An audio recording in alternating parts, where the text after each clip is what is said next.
புத்தகம் 2 உலகப் பயணிகளின் புத்தகம். Canto 4 the kingdoms of the little life பக்கம் 145.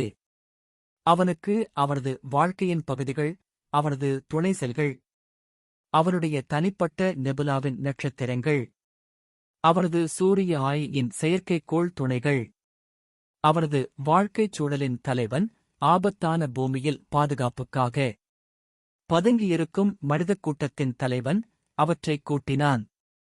உலகத்திற்கு எதிராக ஒரு பொது முன்னணியை உருவாக்குவது போல், அல்லது ஒரு அலட்சிய பூமியில் பலவீனமான மற்றும் தனிமைப்படுத்த, அவரது பாதுகாக்கப்படாத இதயத்திற்கு ஒரு கோட்டையாக, அல்லது அவரது உடலின் தனிமையை குணப்படுத்துவது போல் அவரைச் சுற்றி வளைக்கவும்.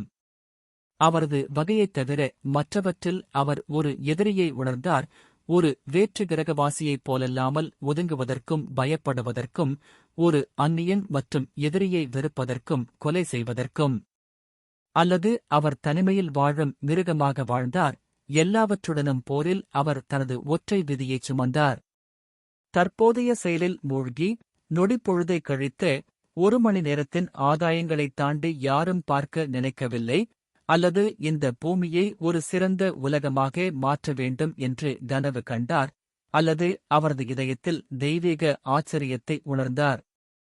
ஓடிப்போன தருணம் தந்த மகிழ்ச்சி, ஆசை புரிந்தது, பேரின்பம், அனுபவம் வென்றது, இயக்கமும் வேகமும் வலிமையின் போதும் ஆனந்தம் மற்றும் உடல் இயக்கங்கள் பகிர்ந்து சண்டையிட்டு விளையாடியது, கண்ணீரும் சிரிப்பும் அன்பும் என்று அழைக்கப்படும் தேவை. போரிலும் பிடியிலும் இந்த உயிர் விரும்பிகள் அனைத்தும் வாழ்க்கையில் சேர்ந்தது. பிளவுபட்ட ஒற்றுமையின் மல்யுத்தங்கள் பரஸ்பர துக்கத்தையும் மகிழ்ச்சியையும் ஏற்படுத்துகின்றன.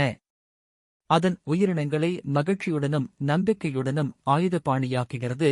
பாதி விழித்திருந்த அறிவியலின் பார்வையால் தெரிந்து கொள்ளவும் விஷயங்களை வெளியில் தொடவும் அங்கு போராடியது. உள்ளுணர்வு உருவானது. நினைவின் நெரிசலான உறக்கத்தில் கடந்த காலம் அடிமட்ட கடலில் வாழ்ந்தது. அரைக்குறை சிந்தனையில் தலைகீழாக மாறுதல் வேகமான உணர்வு. தடுமாறும் கைகளால் உண்மையைச் சுற்றி உணர்ந்தாள்.